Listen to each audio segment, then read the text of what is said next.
Good afternoon, Dr. DeGruy, and I'm hoping that I'm pronouncing that correctly. That is correct. That is correct. We want to look at education and the structuring of class and population control, looking at a history of the Black Studies Department and why there was a need for Black Studies in the first place. So I would like for you, if you would, to talk to us a bit about the purpose of education in the first place, and if you could kind of address the philosophical and psychological aspects of shaping one's worldview in the context of mind control and human possibility. Okay, I'm going to really try to remember all that, and if I get off kilter, you can kind of draw me back. First of all, looking at the purpose of education, I think the purpose of education in any society is to facilitate the development of a mature mind. I think that that's the goal, that that's the focus, to bring a person into an awareness of their full humanness. As it relates to the structuring of classes and controlling the minds of the people, the education that we receive is reflective of the dominant society's or the dominant culture's worldview. As it relates to African American people, I think ultimately, when you look at the history of how we have been folded into the curriculum, as we've been folded into, if you will, American history, it's certainly not a positive picture. That not being a positive picture, we have to take a look at that. And then we can understand what the motivations are, or why, or how African-American children, in particular, youth, adults in the educational system, have been controlled. Well, fundamentally, Europeans had to somehow make okay their oppression. They had to make okay their aggression. They had to make okay their theft, their rape. And the way that they did that was to fold it into a level of normalcy in an educational arena, which suggested that these people, meaning African-American people, were deserving of such treatment. That somehow African-American people, or people of African descent, Africans, were lacking what Europeans had as it related to intelligence, morality, physical capacity, spirituality, even having a soul. All these things were questioned by people, that various individuals within the educational system.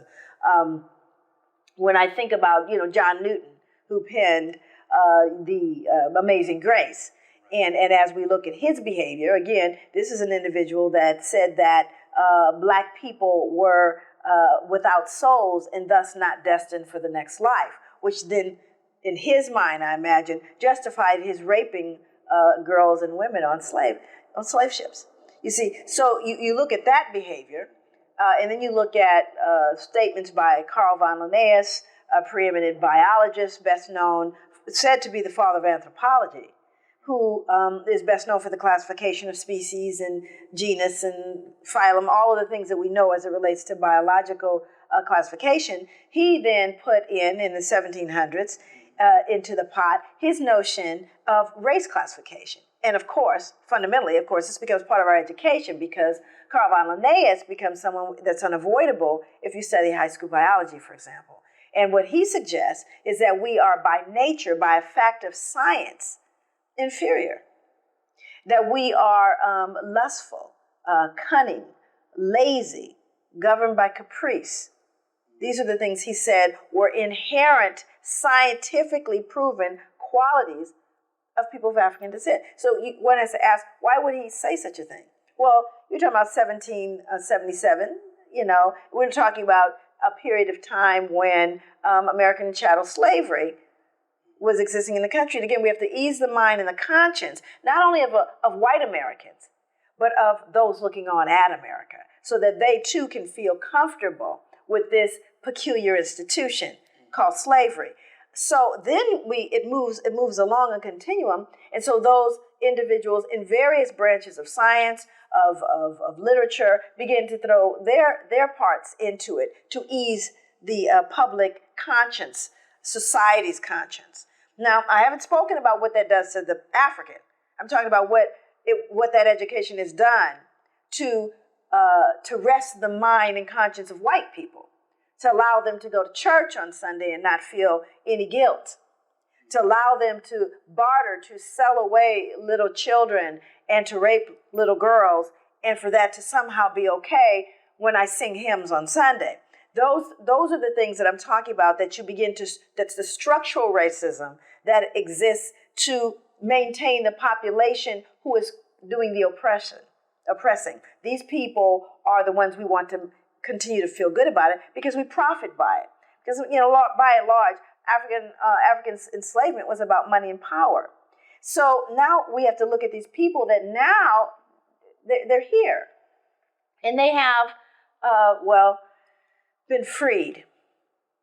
And what happens upon freeing these people that you have consistently demonized, dehumanized, victimized, and oppressed? How do you coexist? And some, like Thomas Jefferson, didn't believe it was possible to coexist.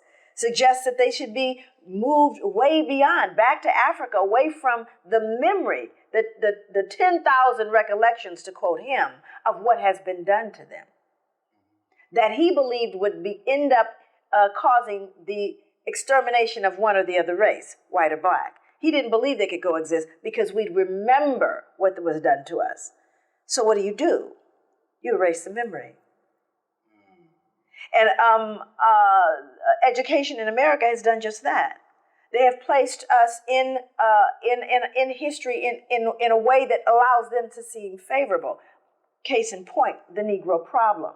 The Negro problem, which was part of the white man's burden, they kind of reframed this whole enslavement issue by saying, we're just trying to civilize you.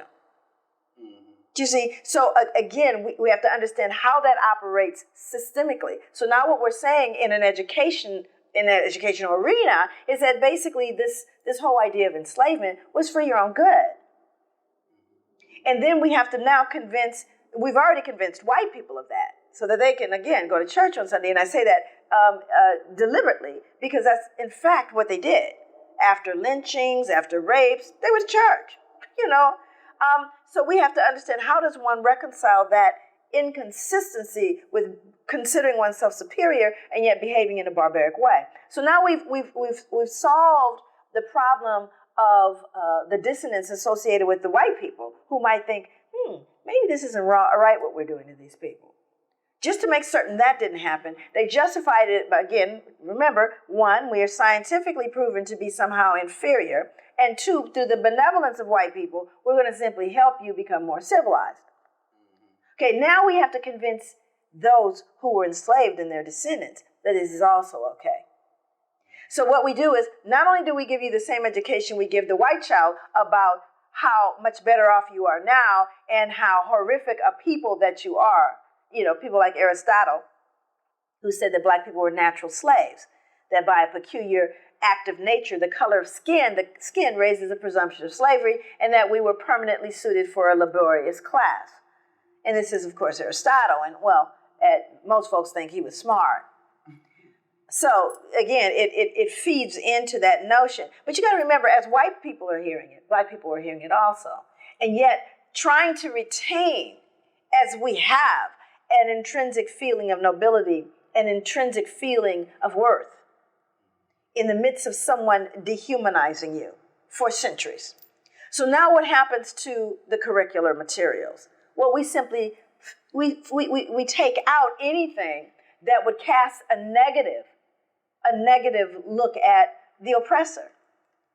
And we then exponentially reflect any of the deficits or any of the challenges that are existing within the African culture or African American culture as well. We heighten all of the information that we can share about any of the deficits or any of the, again, the challenges that have affected the people that you have so long oppressed.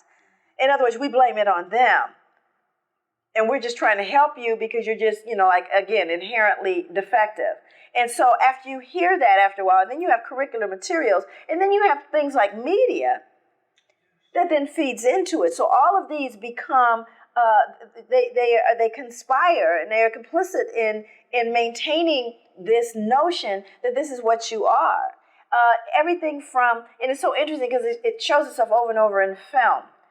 Yes. You know, what do we reward? We reward the images that we have projected.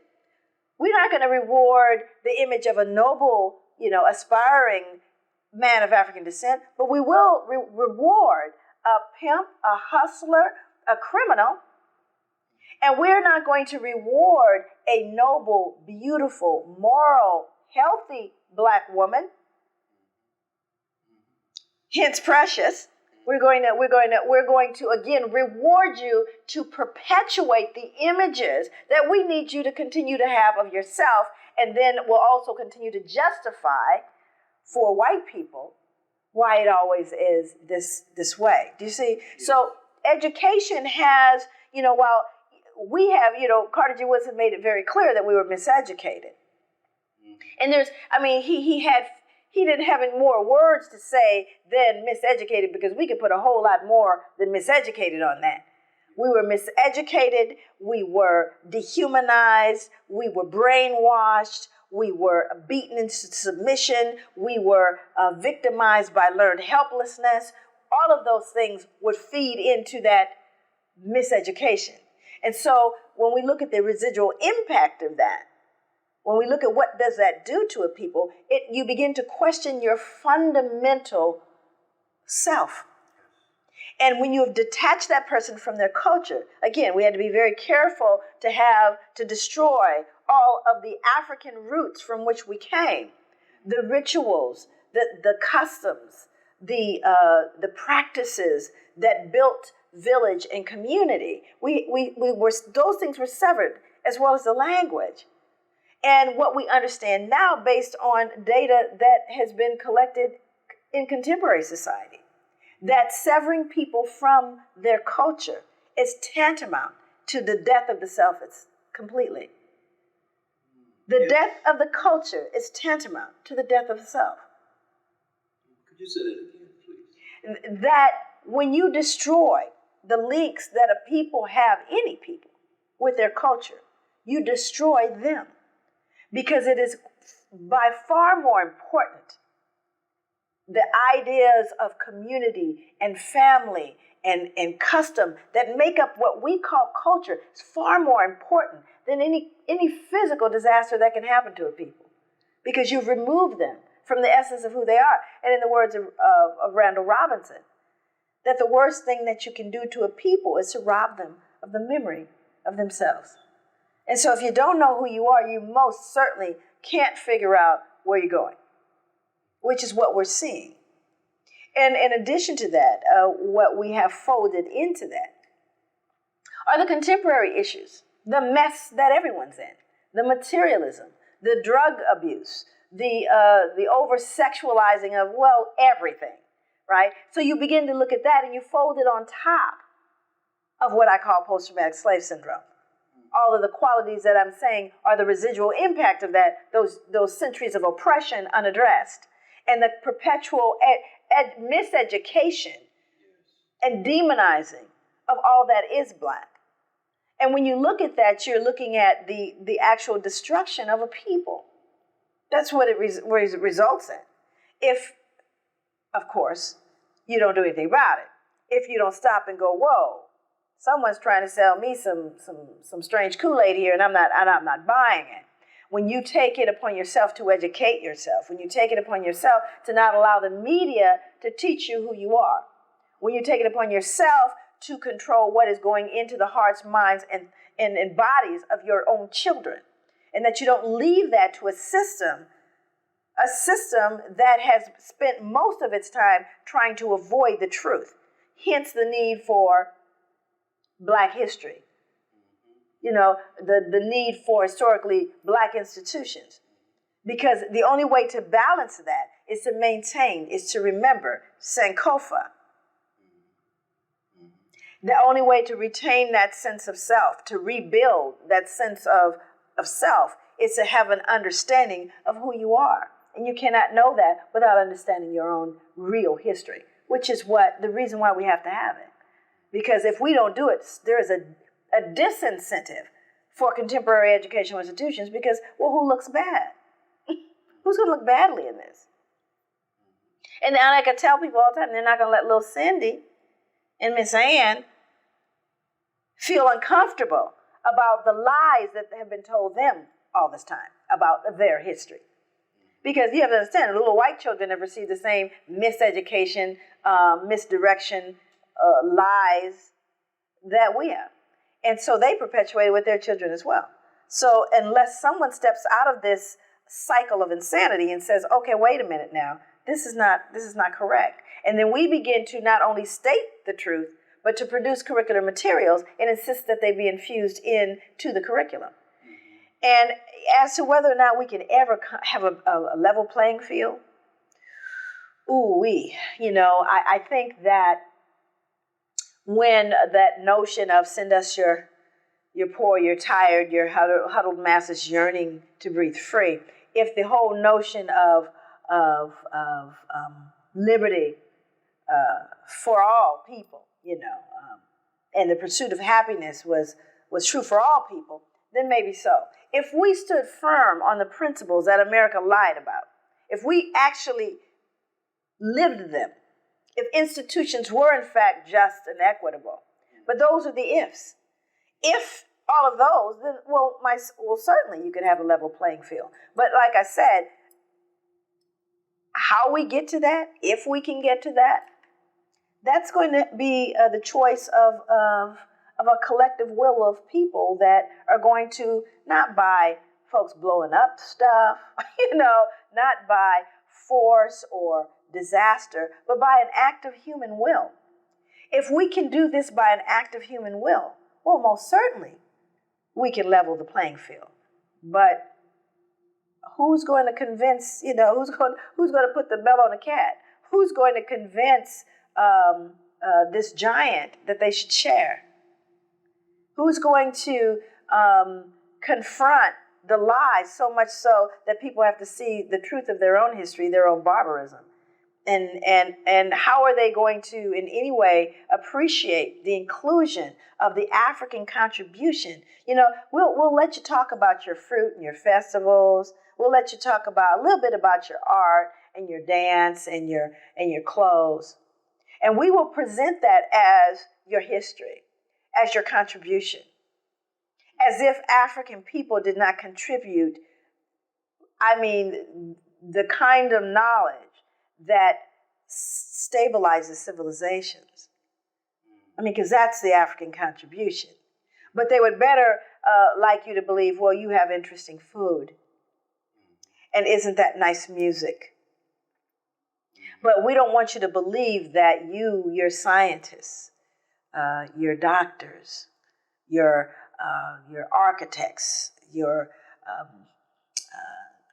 engineers, you name it, on every single level, to the inventions that make and allow life to be so warm and fuzzy in America, as if Africans had no part in that. And that's the travesty, you see. But it would mean to open that door, to open the door to the contributions, and not only of Africans, but of other people of color that have been summarily erased from curricular materials. So to continually, by omission, train and educate every child in America to believe that everything that is of worth and of value has come from Europeans. Let me ask you, what does that do to white people to be fed a continuous diet of distortion and lies, because it is? Mm-hmm. What does that do to their, not so much their personality, but their psyche? Oh, I'll tell you exactly what it does. It produces the pathology associated with unearned privilege. Unearned privilege. In other words, you have this pathology in white people that they are inherently superior. So it produces this very sick and warped, distorted perspective of their relationship to everything else in the universe. And like people believe that, the sun revolved around the earth. White people think that everything revolves around them. It's the same thing. And it's as ignorant as earth being flat. So what it produces in white people is a pathology of unearned privilege to such a degree that they are confused when they're not entitled from their vantage point to run it, to control it, to benefit. You see, they believe you have right now, matter of fact, if you look at the neo-Nazi movement and the rise of the skinhead generation, that whole crew, which is, by the way, growing exponentially as well, but we're not hearing about that, but you will hear about the Crips and the Bloods and, oh my God, those Mexican gangs. Nobody's talking about the Klan, which is tripled, and keep a close look at the Tea Party. So what I'm saying here is that you have young people that now, because of the economic situation that, by the way, Europeans placed America in, that are now going, well, wait a minute. Every generation has always been able to benefit more, to somehow have more, to somehow, get more as it relates to being white. So now you have white males that are saying, well, my God, I can't even afford to buy a home in the same neighborhood of my parents. Whose fault is that? Oh, it must be, well, it's those immigrants. Just look at them, do the math, and look at what's going on in this country. It must be those immigrants. Because you see, I, as a white male, having earned nothing, am deserving of more than them. That's the pathology. Even though they've actually produced nothing, they believe that they have this unearned privilege, that I should have the best job. I should be able to just, regardless of my credit, go in and get a house in any part of the country that I wish. I should have the preferential treatment. That is unearned privilege that they're expecting to have. And when they're unable to get that unearned privilege, they explode and implode. Hence, the gentleman that flew his plane into the IRS. You mess with my objects, the things that I believe that I'm supposed to have, I implode and explode. And unfortunately, as it relates to people of color, and particularly people of African descent in this country, they become then, the scapegoat for it. It's them. Oh, yeah, and it's those Mexicans coming across the border that suddenly are becoming a problem because I can't get my unearned privileges. I can't get those needs met, which means that I should have bigger, better, newer, more. Unearned privilege, and it metastasizes into a pathology that again results in sometimes outward violence or inward violence. Let me ask you, if you would, to deal briefly with the economics of miseducation, even within the school budget itself. New York State has a school budget of $80 billion. And so school education is a multi-billion-dollar industry. Mm-hmm. How does this racism play in the economy, in the distribution of all of that? Well, we have to keep a perpetual underclass. And so, even if you were to look at, it's very interesting, the correspondence of Jefferson and Adams, you start looking at who they call the founding fathers, and you look at their edict. They said, a man should be able to, and they agreed. They said to just let them believe they're free. This is white people. They said just let them believe they're free. Let them stand on a corner and scream to the top of their lungs that they have their rights to free speech, and let them speak. But we don't have to hear them. So it's an interesting reality as it relates to the economy, because America's always had to have an underclass. The new permanent underclass swiftly becoming the Latino Hispanic population, who is now competing for the bottom. And it's amazing with African American people, because when you start looking at Carnegie, the folks who actually developed our original structure of education, they weren't trying to build corporate folks and people who were going to advance to be scholars. They wanted blue-collar workers to work in their factories. That's what the goal of American education was. This is not, this is not hidden. All you have to do is read what they've said about it. They said they're not trying to produce people who are going to go out and be their competitors. They wanted to raise the level of education just so much so that they could work for them, for the things they ran. Ford industry. And you start looking at all these folks. It wasn't about trying to produce a mature mind that would then become their competitors. No. And so it doesn't surprise me because and the truth is it hasn't changed. You see, in that system, that construct, it's flawed. Everyone knows it's flawed. And yet there's been no attempt. Why? To just overhaul the whole thing. I tell people, I said, listen, just don't do whatever they're doing in school and you'll do better. Honestly, just come up with something different and you'll do better. Because we already know what it's producing. And it's certainly not producing mature minds on any count. And just because you can jump through the hoops and you can even, cross the T and dot the I and get the A, does not mean that you're educated. You see? So I'm saying, at what point do we look at the system? But to look at that would then begin to look at those that created it. And they too would be flawed. And as if we don't know that they were inherently racist people in the first place, who were bent on a material existence that they completely controlled and benefited from, and that their heirs would benefit from. And that's not even all white people. They didn't even want all white people to benefit from it. Only a select elite few. So this is the structure of American education, and yet no one has saw fit to go, well, maybe we need to rework this. Right, well, who would benefit? You? It's like, when you look at this, this is a perfect example of it.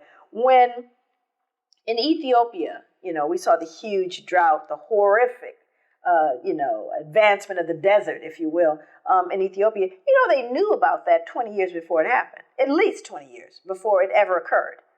And the reason why I know that is my sister was among some of the young people who were brought in on the scientific inquiry about what was going on regionally, geographically in that area. She studied in school that eventually the desert, they saw it happening.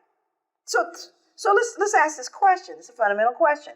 If they knew 20 years before it happened that it was going to happen, why didn't they intervene? Why didn't they, say, well, y'all might want to move? Or maybe start building an infrastructure that could sustain itself? Well, here's a question you have to ask, which is what every country in the world, imperialistic, regardless of whether they're capitalist, communist, I don't care who they were. They looked and they went, any oil there? I'm sorry, diamonds? Were there any diamonds there? Let's see. Are there any natural resource? Gold? None of that? Then why would we? Oh, you mean just the people? We would intervene to support their system, to help them, to rescue their children and their children? No, there's no interest in it for us. We don't do it just for people. Even now, the only time they really actually help is when there's a disaster, because you just look so darn bad. But if they would have put all the energy in Haiti that they put into Haiti during the devastation, prior to the devastation in terms of investing in the country, how much further along would the infrastructure of Haiti have been? But no, everybody rushes in once the disaster happens.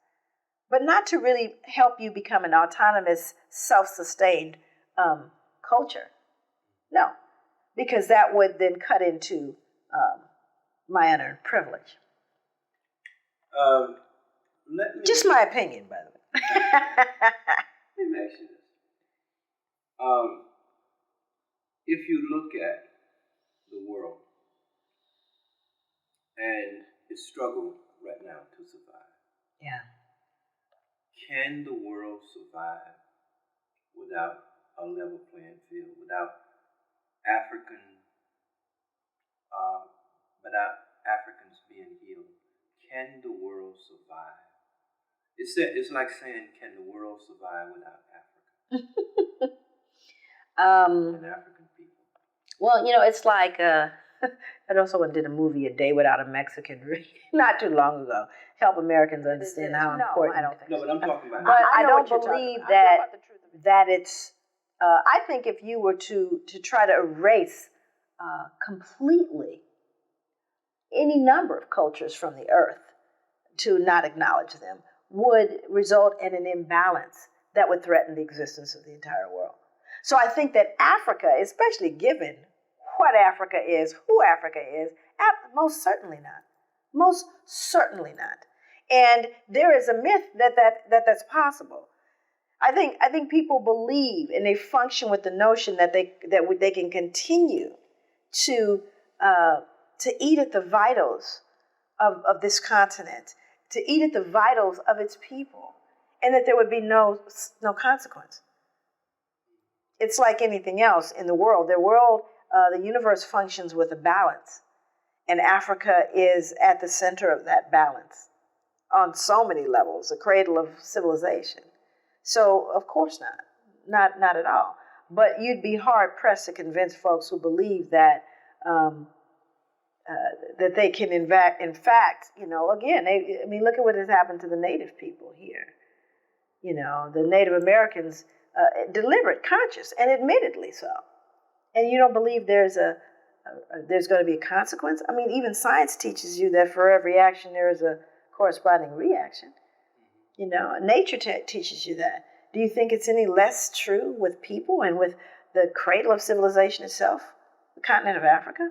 That's foolish to believe. And yet, there are those who live with the blindfolds on. It's so long as I'm getting mine right now today, that suits me. And that's kind of what we're looking at right now. People who are going, I don't really care about tomorrow, so long as I get what I want today. Yeah. And that's the sad part of it. And we're going to figure it out the hard way. I'd like for us to kind of figure it out another way, without blood and carnage and devastation and horrific, unimaginable horrors. I'm hoping. But we don't seem to be getting it, And a level playing field would require that, it's just that, it's leveled. Well, I talked about that only because President Barack Obama, an African brother, promised that. So I just wanted to throw that in for you to He promised something that maybe he himself as an individual, as a person of great conscience, and I have a tremendous amount of respect for President Barack Obama, please know, and have met him briefly, he and his wife, and he believes that with every breath of his body, he believes it. But he is functioning within an inherently corrupt system. And it's like someone in the mud trying to remain clean. And that's my take on it. He took the helm when the ship was halfway in the water. And I believe that he will try with absolute earnest truth and sincerity to do that the best way he can. And you look at something like healthcare and the fight that he's getting from people about folks being able, it just, and maybe it's just me. Maybe it's just me, but that just doesn't seem that deep to me. It doesn't seem selfish and horrible and ill thought that every human being in this country should have health care. That's not deep. And yet you would think people who are fundamentally consider themselves to be intelligent people who are running things on high levels, are behaving like barbarians, like idiots. And I look at that and I'm going, why? Because the fundamental belief of what your premise is, there's no need. There are people who are acceptable to be gone. I don't care. Doesn't matter. They're not necessary. If you take right now, I remember they had a situation that happened in the Pacific Northwest. I think they called them the mouse wars, where these farmers had all these farms, and they were really, they were having really a lot of trouble with these coyotes, right? And coyotes were coming in, and they were just doing stuff. So they actually killed almost all of the coyotes. And the next year, they had a run of mice that destroyed everything. Destroyed everything. There's a whole, and I remember seeing that because they're going, these are pests. We don't need them. Yeah, and they thought they didn't. And then the mice destroyed everything the next year. Dr. DeGruy, I have just two other questions to ask you. One, I want to deal briefly, if you would, with Africa. And what do you see on the horizon for Africa? You've been there, and how similar is what happened to us has happened to them? Is there a meaningful difference in their relationship with Europeans and the way they perceive Europeans, especially if you look at Christianity? And I was there and I interviewed a lot of people. Yeah. And I asked them if,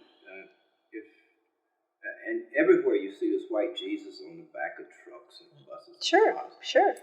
And I said, do you really believe that image is really the Son, the only begotten Son of God? And almost 90% of them said yes. And I said, well, if you believe that image is the Son of God, do you believe white people, since that image is of a white man, is closer to God than you? And they would think about it.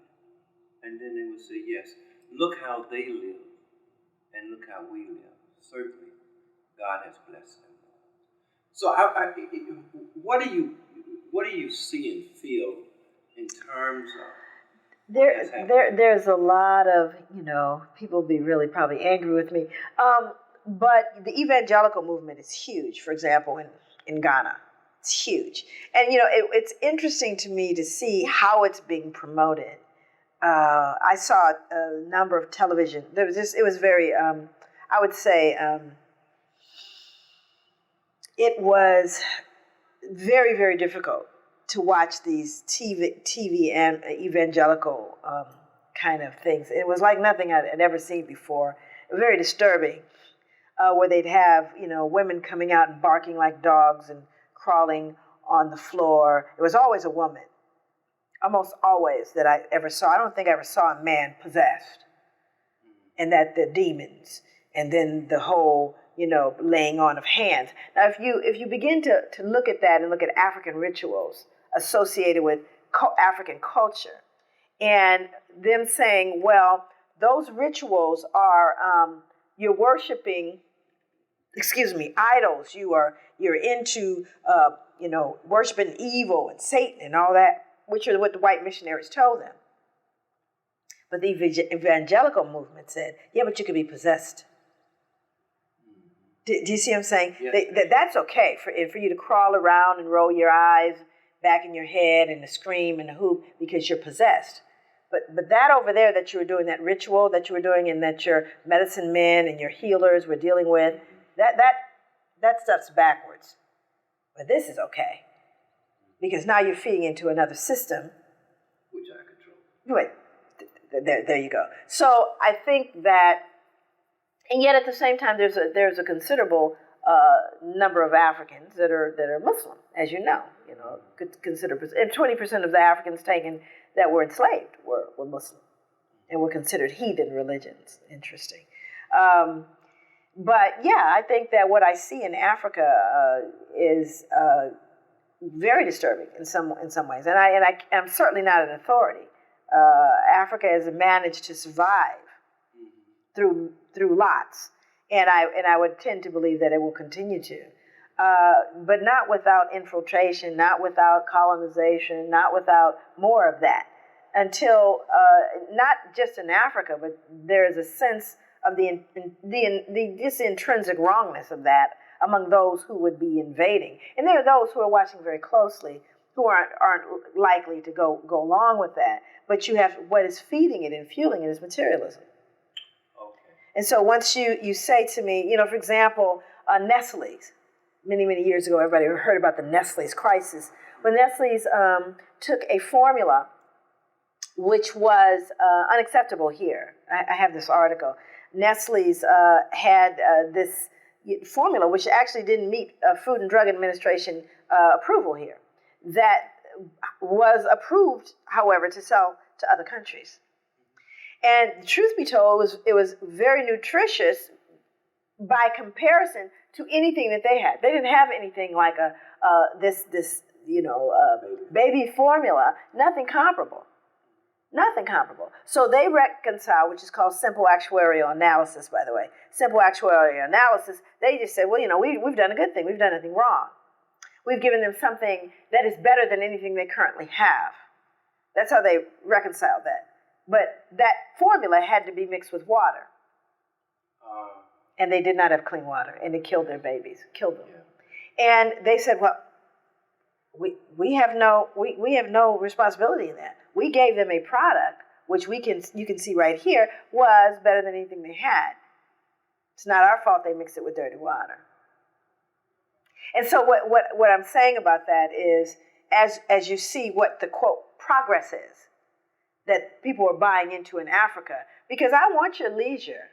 I want your big fancy houses and your wonderful trinkets and your great foods. We want all of those things. We see them too, and that's what you sell them. But what are you really selling them at the end of the day? And so you're going to see folks give up things for that dream, if you will. So that's the carrot that's being put out there. And when you have people who live simply, people who live in harmony with everything around them, and then you say to them, but look at what we have over here. You can have all of that, with no intention of that ever happening. Because if you look at it, just numbers, raw numbers here. If the rest of the world lived like America lived, every natural resource in the world would be gone within a day. So that's not even possible. See, so again, so the future is I think the future in general is rather dark, very dim, and very clouded and complicated, and quite possibly catastrophically destined for upheaval that we've never seen. But I think the distant future is very bright, because we just got to figure this out. And like I said, I'd love for us to figure it out the easy way, but it doesn't look like that's going to happen.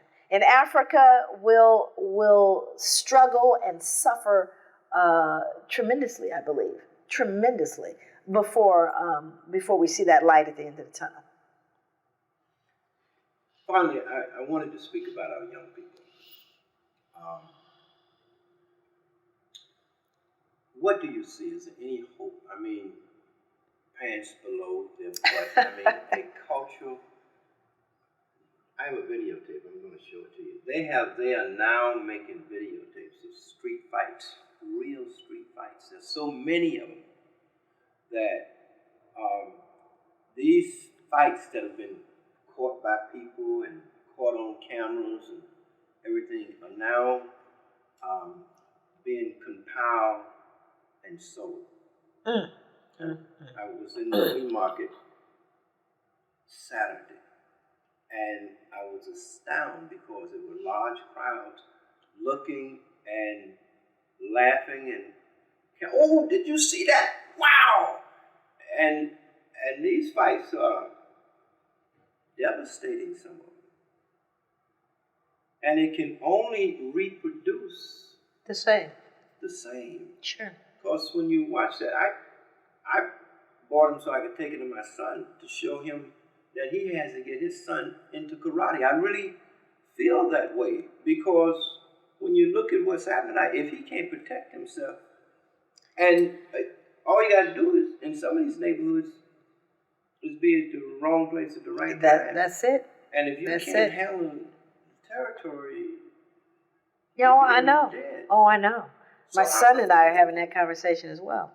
Yeah. What's triggering it? What's triggering it is the same. It's the same things. It's the haves and the have-nots.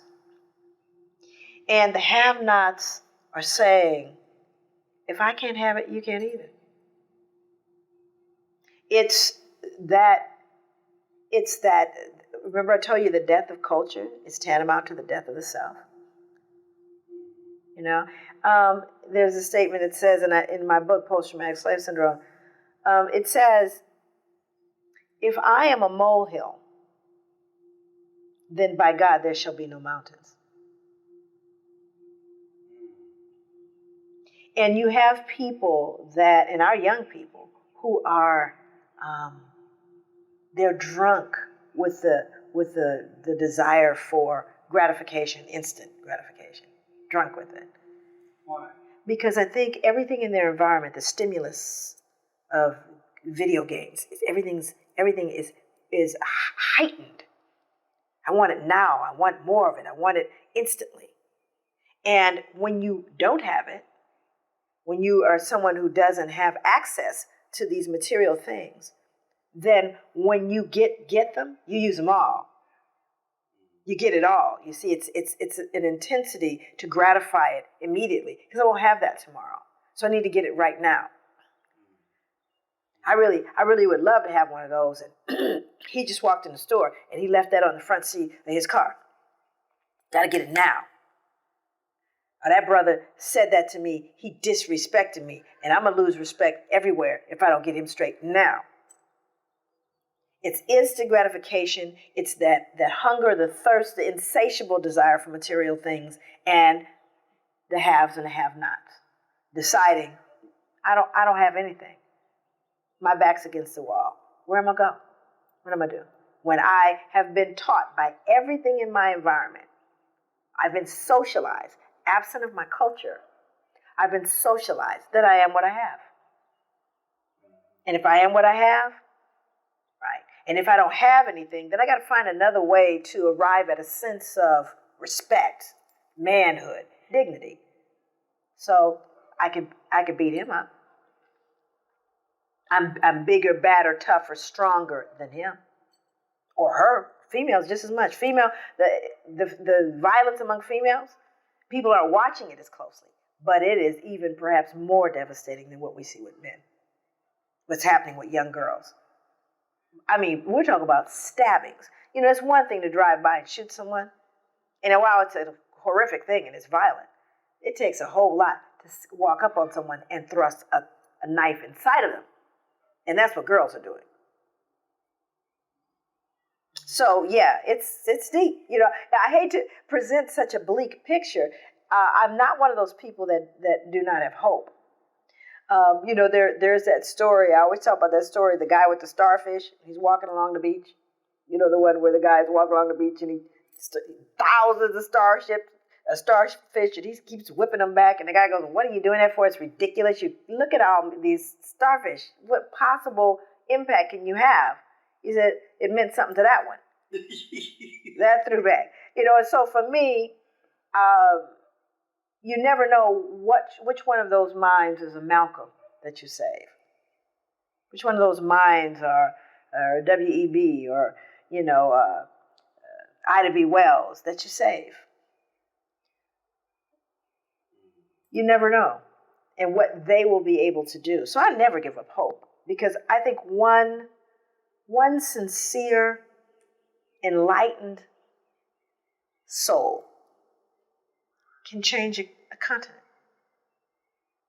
We've seen it happen.